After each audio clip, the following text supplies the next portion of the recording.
Halo semuanya, selamat datang di channel Fitra Eri.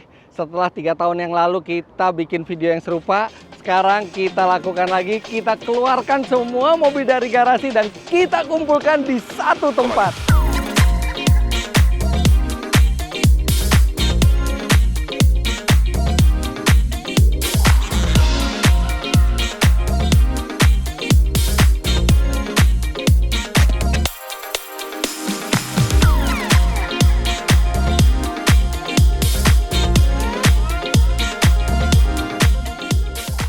Well, akhirnya kita bisa kumpulkan mereka di satu tempat dan nanti saya akan ceritakan satu-satu bagaimana awal membeli mobil itu, bagaimana saat memakainya, dan ada yang lebih penting, saya sudah kena ultimatum oleh istri saya untuk menjual beberapa mobil saya dan saya bingung harus jual yang mana.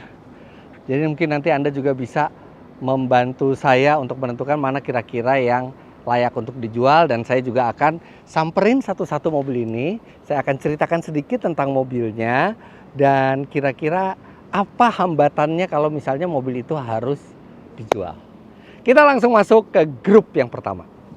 Grup pertama kita taruh 3 di depan ini. Saya menyebutnya sebagai Euro Muscle. Jadi mobil-mobil Eropa yang memiliki performa tinggi. Kita mulai dari yang tengah. Ini adalah Caterham 7620S yang saya ambil dari Evans Motor tahun lalu. Dan ini mobil yang benar-benar saya beli karena untuk menebus dosa-dosa saya, dosa tanda kutip ya, membeli terlalu banyak mobil listrik. Jadi ini adalah mobil yang paling pure buat petrolhead. No ABS, no ESP, no airbag, nggak ada bantuan elektronik apapun. Mesinnya raw sekali, 2000 cc supercharger 310 HP. Ini benar-benar track car yang terinspirasi dari mobil sport di tahun 50-an. Tapi ini sebenarnya mobil tahun 2022 ya, kalau nggak salah ya. Iya 2022, ini baru dibalik nama, jadi kesannya 2025. Ini mobil sudah pernah dibawa ke Mandalika, tadinya warnanya biru, kemudian sempat melintir masuk gravel, lecet-lecet, dan oleh Air Moda dilapis lagi dengan SPPF berwarna British Racing Green dengan striping kuning sehingga jauh lebih keren dan sesuai dengan karakternya, yaitu sports car dari Inggris yang legendaris. Ini dengar-dengar juga cuman ada satu di Indonesia, tidak ada lagi Caterham dimasukkan. Sebenarnya jarang sekali pakai mobil ini. Udah coba di Mandalika, ini baru jalan 300 miles ya, karena mile artinya belum sampai 500 km jalannya. Nggak kepake mobilnya. Buat di bawah harian juga panas AC-nya. Tapi kok sayang ya kalau mau dijual ya, karena ya cuma satu. Nanti kalau mau lagi udah nggak ada lagi. Tapi gimana menurut Anda? Apa layak ini dijual? Kita masuk ke mobil berikutnya. Ini juga ternyata dari APM-nya hanya ada 1 unit yang dijual resmi di Indonesia. Ini adalah Mercedes-Benz SLK 55 AMG. VIN-nya 2011, tapi mobil ini baru diregistrasi di 2014. Masih sangat baik kondisinya, seperti baru. Kilometernya baru 7.000, mesinnya 5.500 cc, V8 NA 420 PS. Nggak ada lagi setelah itu SLK generasi berikutnya yang menggunakan mesin V8. Setelah itu menggunakan mesin kecil dengan turbo. Jadi ini kayaknya sayang sekali juga untuk dilepas, sangat nagih suara mesinnya. Dan lihat ini kondisi eksterior, interior, mesin, transmisi, semuanya masih seperti baru. Cuman ya mungkin ada di jok pengemudi mungkin ada pecah-pecah sedikit gitu ya, tapi ya itu wajar. Tapi ini mobil yang kondisinya masih sangat pristine. Dan rasanya sangat sayang menjual ini karena yang kalau mau lagi udah nggak ada lagi. Ada satu lagi katanya di Indonesia warna putih, tapi yang terdaftar dari APM secara resmi ini. Dan ini semua baik Caterham maupun SLK 55 AMG ini semua plat nomornya plat nomor yang legal ya, maksudnya yang resmi gitu ya. Nggak ada kawin-kawinan, nggak ada di sini. Semua mobil yang kawinan suratnya itu nggak ada. Nah ini adalah BMW M2. Ini adalah yang paling the latest masuk ke garasi. Ini baru saya ambil di awal 2026. Ini platnya masih sementara ya, jadi mau dicek ke Polda juga nggak ketemu suratnya karena plat aslinya masih dalam proses. BMW M2 ini 3000 cc, twin turbo, tenaganya 460 HP, sangat-sangat fun to drive. Dan actually mesin yang digunakan adalah sama dengan mesin M3 dan M4, bahkan kaki-kakinya ini juga sama dengan M4. Jadi ini seperti performa M4 ditaruh di bodi yang lebih kecil, yang lebih compact, lebih lincah, dan performanya jadi mestinya lebih gede. Emang tenaganya lebih kecil daripada M3 dan M4, tapi itu karena program dan hanya dengan refresh atau dengan coding gitu ya. Ini gampang sekali untuk dibuka sampai di atas 500 HP secara aman. M2 ini masih baru banget ya, kilometernya juga baru 300, baru selesai in rain kemarin. Jadi masih banyak yang mau dilakukan untuk bikin konten dengan mobil ini, masih ingin menikmati mobil ini. Definitely kalau yang ini tidak akan dijual dalam waktu dekat. Ini enak banget bawanya nih mobil. Nah, jadi itu geng Euro Muscles. Sekarang kita masuk ke geng 90s. Di sini Anda pasti tahu ada Mitsubishi Eterna The Champion, juara dari Road Party 100 Juta Challenge dengan kondisi yang masih apa adanya, belum sempat diurusin, belum sempat direstorasi bodinya, masih ada tanda mata dari Ridwan Hanif di sini. Tapi surprisingly mobil ini mesinnya sehat sekali, kencang, kaki-kakinya juga bagus, padahal waktu itu digabruk-gabrukin di 100 juta challenge dan AC-nya juga masih dingin. Sekarang nih sehari-hari mobil ini dititipin di Garden Speed karena buat Om Takwa ngajarin anaknya itu nyetir manual, membiasakan nyetir manual. 2000 cc, naturally aspirated engine, DOHC, transmisi manual 5 speed, tenaganya kalau nggak salah sekitar 155 HP ya, besar untuk zamannya. Dan oke, mobil ini memang mungkin Anda pikir ini layak dijual. Tapi sekarang bayangkan ini harganya kalau dijual paling 30-an ya, saya belinya aja 36. Sekarang udah lebih ancur. Paling 20-30 juta. Tapi mobil ini menyimpan kenangan sebagai juara. Makanya pertimbangannya adalah ini dijual dengan harga murah, menghilangkan mobil bersejarah, atau kita restorasi. Minimal kita bagusin bodi luarnya sehingga cakep gitu kelihatannya. Nah itu kan, ya bisa aja dijual, tapi ya nggak seberapa gitu ya. Dan mobil ini juga pajaknya murah sekali, tidak sampai 1 juta per tahun. Kemudian 90s berikutnya sebenarnya ini officially tahun 2000, tapi sebenarnya ini teknologi 90s. Ini adalah Honda HR-V Gen 1. 3-door, diimport oleh importir umum, tapi semua surat-suratnya legal, resmi. Dan mobil ini juga sudah di-repaint oleh wet gloss, jadi catnya bagus sekali, sesuai dengan warna aslinya. Speknya masih standar, dari mulai jok, setir, sampai velg, semua masih standar. Memang kondisinya nggak yang 100% seperti baru ya, terutama interiornya, tapi itu nggak susah buat dirapihin. Mobil ini juga jarang dipakai, tapi ya lagi, sayang nggak sih kalau dijual? Kalau dijual susah lagi dapat yang seperti ini. Apalagi ini catnya sudah dikerjakan oleh wet gloss sehingga cakep banget gitu tampilannya. Posisi nyetirnya lumayan enak buat mobil 90s, tenaganya nggak terlalu gede, sekitar 90 HP-an ya kalau nggak salah. 100 lebih dikit lah, karena dia pakai mesin D16 1600 cc seperti yang dipakai di Genio 1600 cc, naturally aspirated engine, transmisinya CVT. All wheel drive lagi yang ini. Nggak tahu deh. Walaupun kalau dijual juga mungkin masih bisa sekian ratus juta ya, maksudnya ini mobil banyak penggemarnya, tapi kok kayaknya susah ya dapat yang kayak gini lagi.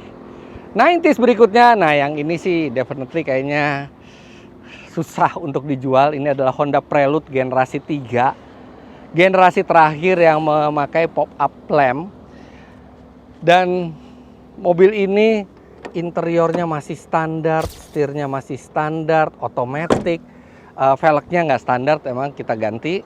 Cuman ini mobil bener-bener apa ya, cakep gitu. Apalagi nanti ada yang baru, Prelude baru mau datang ke rumah gitu, udah pesen. Kan keren kalau misalnya disandingkan. Dan mobil ini juga kalau dijual, cuman boleh dijual ke Om Mobi. Karena sudah perjanjian. Karena pertama kali memiliki mobil ini Om Mobi, saya beli dengan perjanjian kalau saya mau jual lagi, harus jualnya ke si Om. Jadi ya kalau dijual ke orang lain mungkin lebih rela ya. Begitu dijual ke Om mobil lagi, aduh dia yang pakai, saya enggak gitu ya. Jangan deh, ini disimpan dulu. Nah, di belakangnya kita masuk ke kelompok yang saya namai sebagai Japanese Warrior. Ada 4 mobil Jepang, 2 diantaranya pure JDM. Kita mulai dari ini dulu, Honda Civic Type R. Ini mobil saya beli di tahun 2023 dari Honda Prospect Motor. Pertama kali saya punya Type R dan langsung terkesan dengan teknologi dan keasikan berkendaranya. Walaupun ini mobil front wheel drive, tapi bawanya itu balance sekali. Berkali-kali saya bawa ke Mandalika, dan walaupun dengan kaki-kaki standar dan mesin internal standar, mobil ini bisa mencatatkan waktu 1 menit 48,9 detik di Mandalika. Nah, jujur aja setelah di Mandalika kemarin memang mobil ini jarang dipakai karena kemacetan di Jakarta sekarang makin luar biasa. Dan mobil ini sayangnya hanya ada manual. Pure sih nyetir manualnya juga enak, ngopernya 6 speed. Tenaganya juga gede, 315 HP dari 2000 cc turbo. Kemudian itu di remap sedikit sama Om Takwa, juga gampang sekali menyentuh ke 400 HP dengan internal standar. Pengendaliannya enak, posisi nyetirnya enak, dia 4 pintu, bisa ngajak keluarga juga.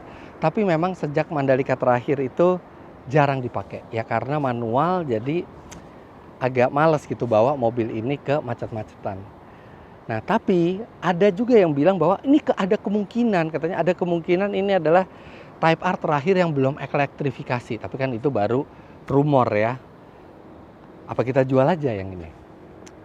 Ini juga udah di PPF nih, rata-rata mobil saya semua juga udah di PPF semua. Dan cuman ya itu, kalau tiba-tiba ternyata jual Type R ini, habis itu Type R berikutnya ternyata elektrifikasi, saya jadi menghilangkan kesempatan punya Type R terakhir yang masih pure tanpa elektrifikasi. Tapi itu nggak tahu, itu baru rumor. Tapi memang ini jarang dipakai. Mobilnya masih bagus banget, kilometernya baru berapa ya? 5.000 apa ya? 5.000 apa 6.000? Kondisinya luar biasa, masih enak sekali, cuman gara-gara kemacetan aja. Tapi kalau buat weekend sih enak sekali nih mobil. Berikutnya adalah Mazda Miata generasi keempat atau ND yang roadster. Dan mungkin seperti Anda tahu, ini adalah satu-satunya yang dimasukkan APM resmi ke Indonesia, karena yang lainnya adalah yang tipe Targa dengan hardtop. Sedangkan yang softtop roadster ini hanya ada 1 unit. Ini saya beli setelah saya gagal untuk bidding dari Mazda Motor Indonesianya, dijual ke orang lain, nggak sengaja lewat satu showroom di Sunter, ada mobil ini. Kemudian ya udah saya ambil dalam kondisi second, kilometernya juga masih sedikit. Waktu saya ambil tuh 15.000 kilometernya, sekarang juga masih 21 atau 22.000. Nggak ada trouble. Miata memang terkenal dengan reliability-nya, warnanya juga soul red yang bagus sekali. Velgnya juga, ini adalah velg pertama kali saya dan HSR itu bikin velg special order HSR FE 01. Suspensinya sudah menggunakan Tain, tapi semua suspensi standarnya ada, semua barang-barang standarnya ada. Ini juga jarang dipakai sekarang, banyak kan taruh di garasi yang peak gitu ya. Cuman kalau mau dijual, sayang nggak sih? Katanya sih ada satu lagi ya di Indonesia, kayaknya itu masuk dari Batam atau apa, tapi yang jelas bukan dari APM. Dari APM hanya ada 1 unit ini saja yang benar-benar secara resmi masuk ke Indonesia. Nggak, jarang kepake. Tapi kalau mau dijual nanti ya udah nggak bisa dapat lagi. Dan ini adalah mobil sport dan convertible pertama saya. Ya, coba nih kalau kita buka ya. Cakep banget deh kalau kita buka ya. Bukanya juga tuh gampang banget gitu loh, buka atopnya tuh cuman begini aja udah pluk. Kan asik nih. Apalagi kalau jendelanya kita buka nih. Ganteng kan, ganteng banget gitu, keren nih mobil. Walaupun ini tahun 2016 mobilnya, artinya udah 10 tahun, tapi bentuknya masih cakep banget. Nggak kenceng, cuman 155 HP. Ya tapi buat bersantai dan fun to drive ini menyenangkan. Dan mobil ini juga runner up dari Road Party Cabriolet Challenge di Bali. Nah, sekarang kita masuk ke Japanese Warrior yang True JDM. Kita ada Toyota GR-MN Yaris. Ini Toyota GR-MN Yaris saya beli menggantikan Toyota GR Yaris. Dan GR-MN ini versi lebih siap di tracknya, dibuat langsung oleh Morizo, di bawah perintahnya Morizo Akio Toyoda. Serta ini diriset langsung di Nürburgring. Semua carbon fiber dari mulai spoiler belakang sampai kap mesin depan. Dan walaupun tenaganya itu masih mirip dengan GR Yaris, lap time-nya di Mandalika itu bisa 4 detik lebih cepat. Dan setelah di remap oleh Om Takwa, kemudian kita pakai ban dan velg yang lebih berperforma, ini mobil juga sudah bisa di bawah 1 menit 50 detik. Gearbox-nya lebih close, rasanya tuh seperti balap. Dan mobil ini hanya ada 500 unit di dunia, semuanya dijual di Jepang. Dan alhamdulillah saya bisa dapat satu dimasukkan ke sini secara legal ya. Jadi ini plat nomornya juga bukan plat nomor kawinan dari GR Yaris, semuanya legal. GR-MN Yaris ini saya ambil dari Evans Motor. Cukup mahal mobil ini kalau misalnya kita jual karena kelangkaannya. Tapi ya itu. Apakah akan ada GR-MN Yaris lagi? Belum tentu. Kalaupun ada, apakah bisa masuk ke Indonesia? Belum tentu. Dan yang warna hitam ini cuma ada 2 unit di Indonesia, punya saya dan punya JEDM Garage. Yang lainnya warna putih. Oke, JEDM berikutnya adalah Nissan Nismo. Ini juga saya ambil dari Evans Motor. Pertama kalinya saya punya Nissan Fairlady, pertama kalinya saya punya Nismo. Ini mobil ganteng banget, apalagi dapat warna yang stealth grey. Mesinnya 3000 cc, twin turbo, tenaganya 420 HP. Jadi sebenarnya tenaganya juga nggak gede-gede banget, kalah sama M2 nih, setara sama SLK 55 AMG. Tapi mobil ini punya heritage yang kuat. Dan jarang sekali Nismo itu masuk secara resmi ke Indonesia. Sekarang yang Nismo itu ada R35, ada Fairlady Z gitu ya. Jadi saya nggak tahu ini apakah nanti akan akan susah lagi mendapatkan mobil seperti ini. Ini yang saya punya, saya Matic 9 speed. Sekarang ada yang manualnya. Manual 6 speednya dikeluarkan oleh Nissan, belum masuk ke Indonesia. Ini mobil mungkin beberapa tahun lagi masih dijual secara baru oleh importir umum. Kira-kira gimana kalau kita jual? Sayang nggak? Jarang dipakai juga, jarang dipakai. Dan suspensinya juga keras. Tapi sekali dipakai, itu perasaannya tuh nikmat sekali gitu loh. Karena banyak sekarang mobil JDM tahun 90-an yang suratnya bener ya, itu harganya 2M, mungkin seperti S2000, Honda Integra Type R gitu ya. Itu harganya udah deket-deket ke 2 miliar. Sedangkan ini kita dengan harga yang serupa, kita bisa dapat JDM juga, baru spesial juga Nismo gitu. Jadi menurut saya ini mobil yang saya beli waktu itu, daripada beli JDM tua harga 2 miliar, mendingan beli JDM baru, reliable, lebih kencang, lebih canggih, lebih modern semuanya. Ya gimana menurut Anda? Kalau kita lepas ini sayang apa enggak? Oke, kita masuk ke berikutnya. Nah ini adalah yang saya bilang karena saya beli banyak mobil ini, jadi saya beli Caterham. Tapi memang saya dan keluarga sangat suka jenis mobil ini. Ini adalah geng electric vehicle. Kita mulai dari yang pertama, ada VW ID Buzz. Ini yang dibeli di Gias 2024 ya. 2025, Gias 2025. Hari terakhir istri saya datang ke pameran, dia lihat ini seneng banget. Terus saya bilang, mau, kata dia, yes, saya dari sebelumnya juga pengen banget, akhirnya dapat alasan beli ini. Ini adalah full electric, penerus dari VW Kombi ceritanya ya, atau reinkarnasi dari VW Kombi. Sudah ini apa? Yang long chassis, long wheelbase, ada long wheelbase, ada short wheelbase. Saya ambil yang long wheelbase, elektrik, dan lega sekali dalamnya. Jadi ini sering dipakai buat nganterin saya ke airport atau jalan-jalan di dalam kota. Memang tidak pernah dipakai keluar kota karena range-nya nggak terlalu jauh, nggak sampai 500 km. Nyaman mobilnya untuk dikendarai sendiri, walaupun ketika jadi penumpang ya tidak senyaman MPV modern seperti Velfire atau Xpeng gitu ya. Ini ada rasa-rasa retronya lah di dalam gitu. Tapi justru itu yang membuat mobil ini menarik. Luar dalam itu bentuknya retro, dan sebenarnya kepikiran buat ngejual ini karena nggak terlalu banyak kepake juga, karena kita ada MPV yang lain, ada mobil listrik yang lain.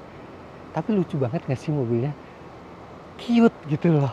Kayaknya sayang gitu, membuang sesuatu yang cute tuh sayang gitu ya.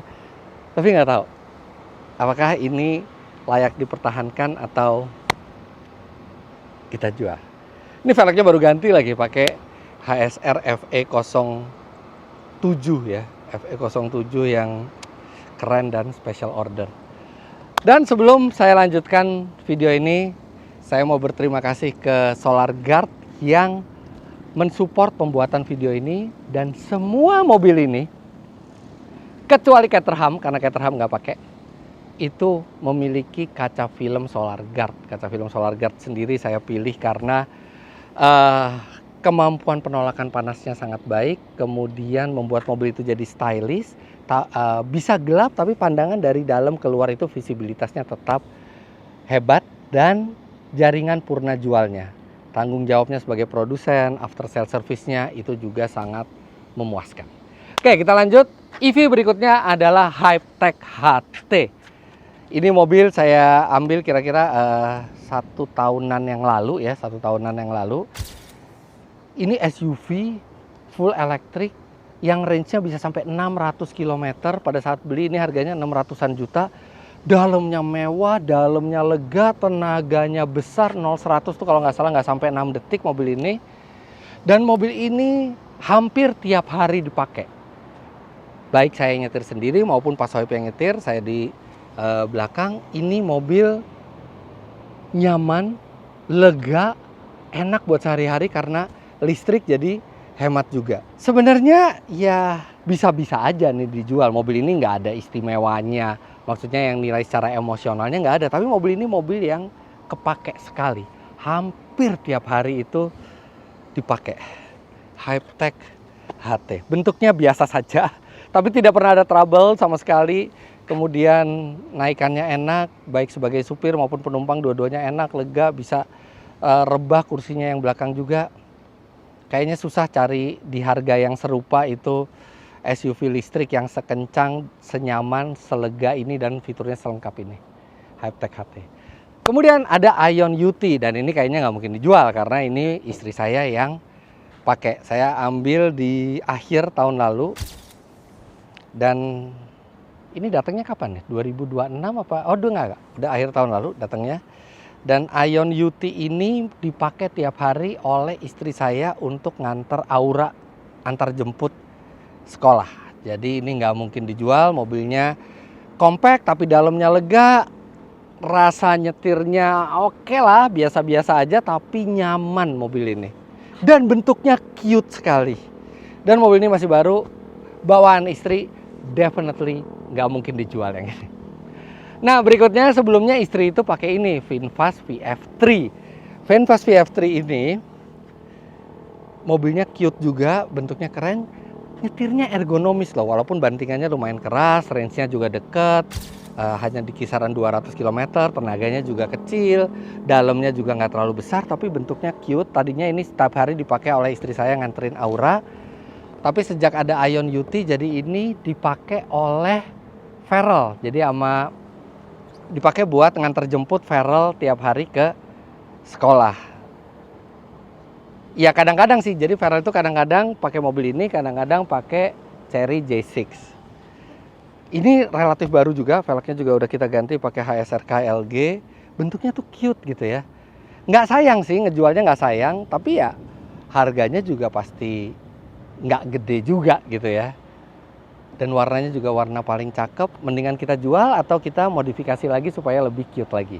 Oh ya, ada sedikit plus minusnya mobil ini, saya juga udah bikin di video, termasuk yang mundur itu masih bunyi klek klek klek klek klek klek klek.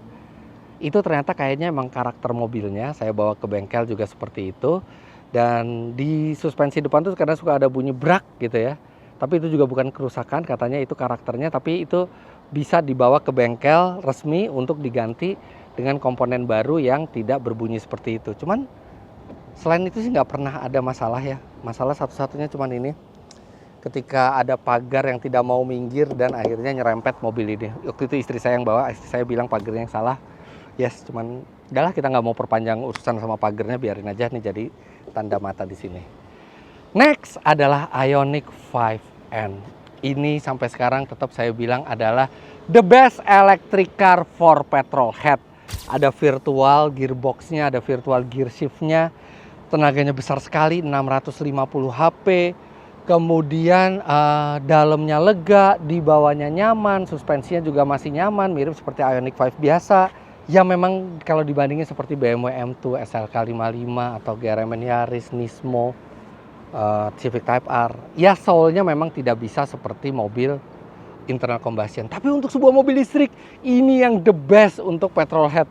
Saya sering ketawa-tawa sendiri melakukan perpindahan giginya dan tenaganya kencang sekali. Dan masih ada satu yang belum saya lakukan dengan mobil ini adalah pengen ikut drag race, pengen tahu waktunya berapa. Waktu itu cuma ikut drag race iseng-iseng. Ya memang sih kalau ini dijual, saya masih ada sports car lainnya. Tapi electric car yang kayak gini mungkin nggak ada lagi nih sampai sekarang nih.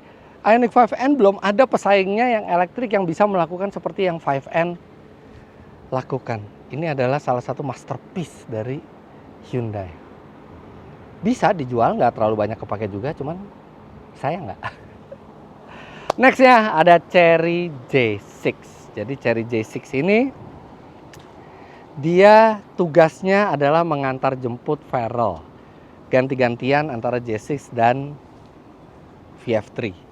Cuman J6 ini itu adalah SUV yang sangat versatile, sangat fleksibel, dibawa kemana-mana. Mau dibawa di aspal oke, mau dibawa ke tanah oke. Dia all wheel drive, bentuknya juga udah keren, boxy. Apalagi ini juga sudah ada sejumlah modifikasi. Kemarin waktu saya sama keluarga itu mau camping, kita bawa camping, tadinya ada tenda di atas, sekarang tendanya kita lepas dulu biar nggak terlalu berat, nggak nambah hambatan angin. Dan bentuknya masih cute.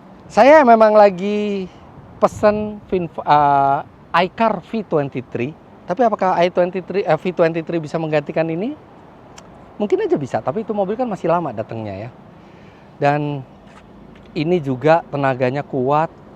Range-nya nggak terlalu jauh ya, 400 km-an. Terus nggak ada trouble sama sekali mobilnya. Memang agak sedikit merepotkan kalau kita nyetir ini karena layarnya menggantikan hampir semua tombol fisik. Jadi tombol fisik itu sangat minimal di mobil ini, kadang-kadang agak merepotkan. Tapi saya suka sekali dengan kepraktisan dan fleksibilitas dari mobil ini. Sekarang kita lanjut ke kelompok berikutnya. Ini adalah kelompok off-roader, mobil-mobil yang siap off-road. Tentu saja di sini ada Bike BJ40 Plus. Yang ini saya beli untuk ikutan road party, yang walaupun agak mengecewakan prestasinya, tapi bukan salah mobilnya, lebih ke kesalahan saya pada saat itu road party season 5. Jadi nggak menang waktu itu, bahkan juru kunci, tapi emang poinnya tuh dikit banget ya, tipis-tipis banget. Tapi lihat dong, gantengnya mobil ini, apalagi dengan warna matte grey ini. Rasanya kok nggak pernah ya punya mobil segagah ini. Bannya juga udah ban MT, kemudian udah pakai aksesoris dari Baik, dan mobil ini pada saat kita Baik Challenge itu kuat sekali. Lewat kecepatan tinggi, gabruk, nggak ada masalah sama sekali dengan kaki-kakinya. Emang mesinnya boros sih, mesinnya boros dan setirnya nggak bisa teleskopik, itu masalahnya. Dan mobil ini juga jarang dipakai karena boros. Tapi sekali-sekali dipakai, ini ada rasa istimewanya gitu pakai mobil ini. Gagah gitu mobilnya tuh. Dan harganya jauh gitu dibanding Wrangler gitu misalnya. Ya ini gimana menurut Anda? Saya juga bukan penyuka off-road, tapi mobil ini punya cerita di road party. Dan kalau Anda lihat, mobil bekas road party itu nggak ada yang saya jual sama sekali, semuanya masih ada. Tapi jarang dipakai, boros, tapi ganteng. Mau diajak off-road, ayo, nyaman mobilnya. Dan masih baru gitu, belum ada problem sama sekali. Udah gitu aksesorisnya juga bagus banget. Aduh, warnanya juga bagus. Gimana menurut Anda? Geng off-road berikutnya adalah Suzuki Jimny. Ini Suzuki Jimny yang saya beli sebelum pandemi. Pada saat itu 2020 ya. Pada saat pandemi malah. Pada saat pandemi kita beli 200 di 2020. Dan salah satu alasan kenapa saya beli ini karena waktu test drive Jimny, ayah saya nyoba dan ayah saya nostalgia, beliau punya Jimny beberapa kali pada saat muda dulu dan dia pengen mobil ini saya belikan buat beliau juga, termasuk saya pakai juga untuk road party. 2 kali Jimny Challenge Season 1 itu juara 2 dan Jimny Challenge di road party Season 4 itu juara 1. Jadi ini Jimny the Champion dan rasanya ini tidak akan saya jual kalau ayah saya nggak bilang jual. Pokoknya ini walaupun saya yang beli, tapi hak untuk bilang bahwa ini dijual ada di ayah saya dan artinya ini tidak akan saya jual, masih akan saya pertahankan. Mungkin kita balikin lagi standar mungkin ya, karena mungkin agak terlalu ekstrim gitu ya, pakai wind semua kalau buat harian dan agak terlalu berat.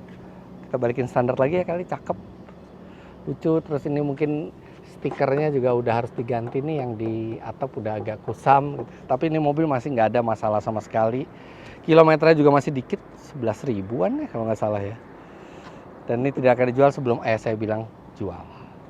Nah, kemudian kita masuk ke mobil yang tidak ada kategorinya. Sebenarnya ini mobil kontes ya. Ini ada Datsun Go Beyond yang ikut IMX Live Mods pertama. Lomba modifikasi bareng Om Mobi, bareng Ridwan Hanif, sama bareng IMX. Dan ini juara 1. Konsepnya masa depan, kita pakai spion kamera, pakai warna-warna yang seperti mobil konsep. Di dalamnya entertainment systemnya kita ganti pakai layar.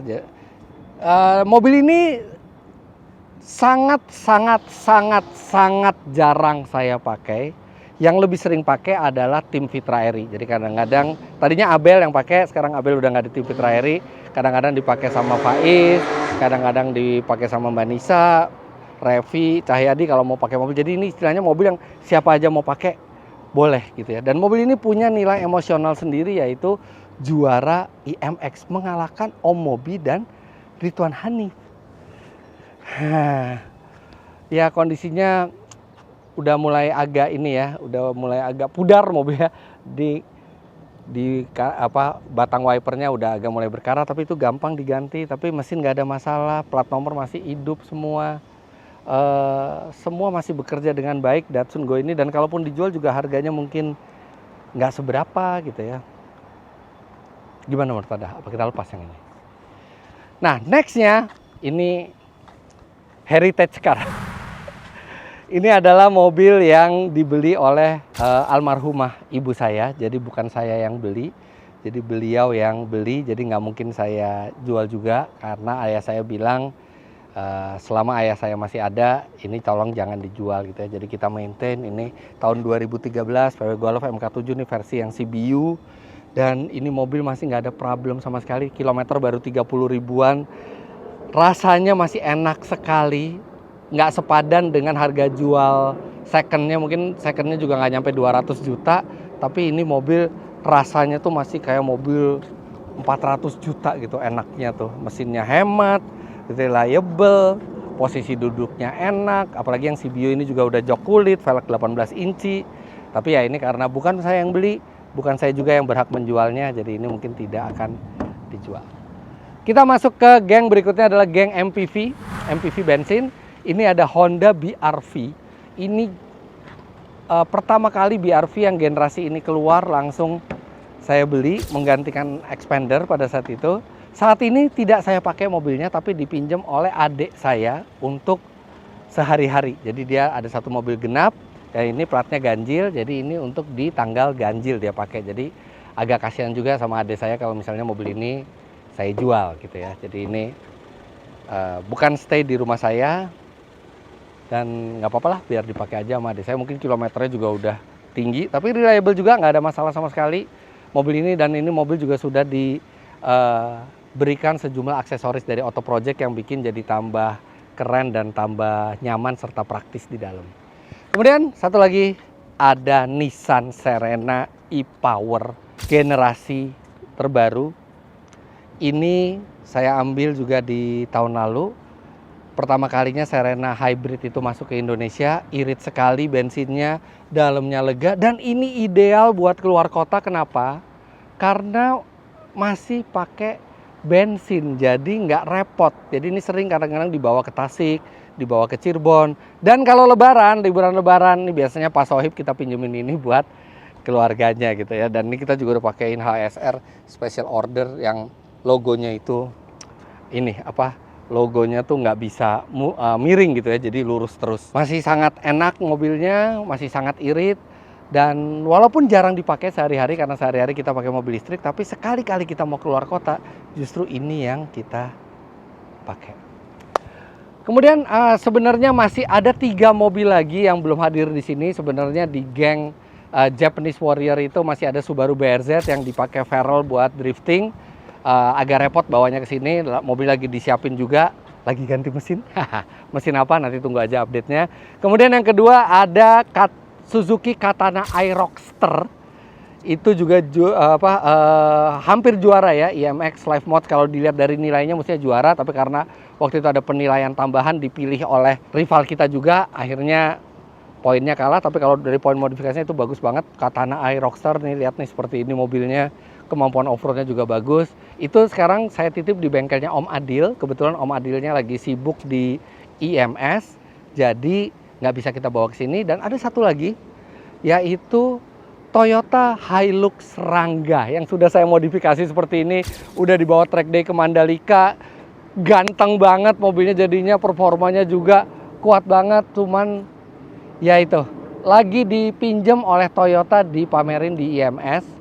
Jadi nggak bisa kita bawa ke sini mobilnya, tapi nggak apa-apa, ini seneng ngumpulin. Ada total jadi ada 22 mobil di sini dan ada 3 mobil yang nggak bisa ikutan hadir. Oke, jadi gitu aja. Akhirnya mengumpulkan mobil lagi bareng-bareng. Dan bagaimana menurut Anda kira-kira mana yang layak untuk dilepas? Karena ya saya juga tahu ini agak-agak kebanyakan ya, nggak harus dikurangin nih, harus dikurangi. Cuma kurangin yang mana, bantuin saya kasih saran di kolom komentar. Dan terima kasih sebesar-besarnya untuk Gedung Nice Nusantara International Convention and Exhibition yang ada di PIK 2. Ini keren sekali. Nice ini bener-bener sangat-sangat besar, dan ini kedepannya akan menjadi rumah bagi pameran-pameran bergengsi. Dan nggak tahu, bukan mustahil pameran otomotif juga akan diadakan di sini. Ini adalah gedung pameran yang paling keren, paling luas, dan paling modern yang pernah saya lihat di Indonesia. Dan terima kasih banyak untuk Nice telah menyediakan lahan untuk kami bisa syuting 22 mobil ini. Bagi Anda yang ingin keterangan lebih lanjut mengenai gedung Nice ini, Anda bisa lihat di Instagram mereka di sini. Well, begitu saja video kali ini. Tidak lupa saya doakan bagi Anda para penggemar otomotif yang memiliki mimpi untuk memiliki mobil-mobil impian, dimudahkan rezekinya, dimudahkan jalannya. Tapi jangan lupa selalu cari rizki di jalan yang halal. Jangan menghalalkan segala cara. Percuma kaya raya kalau uangnya uang haram. Dan jangan lupa ketika Anda sudah membeli mobil-mobil ini, kita punya kewajiban untuk membayar pajaknya setiap tahun. Itu juga jangan sampai terlupa. Saya juga ngaku kadang-kadang saya kelupa, tapi begitu saya ingat pasti langsung saya selesaikan pajaknya. Dan yaitu terpenting juga selalu berdoa, berusaha, dan bekerja keras dan bekerja cerdas. Semoga Anda bisa mendapatkan apa yang Anda inginkan ke depannya. Kalau jalannya sudah halal, insya Allah berkah. Jangan lupa Anda klik like bila menyukai video ini, komentar di bawah, dan subscribe ke channel Fitra Eri jika Anda belum. Follow Instagram saya @fitra.eri. Terima kasih banyak Anda sudah menyaksikan. Sampai jumpa di video selanjutnya. Bye-bye.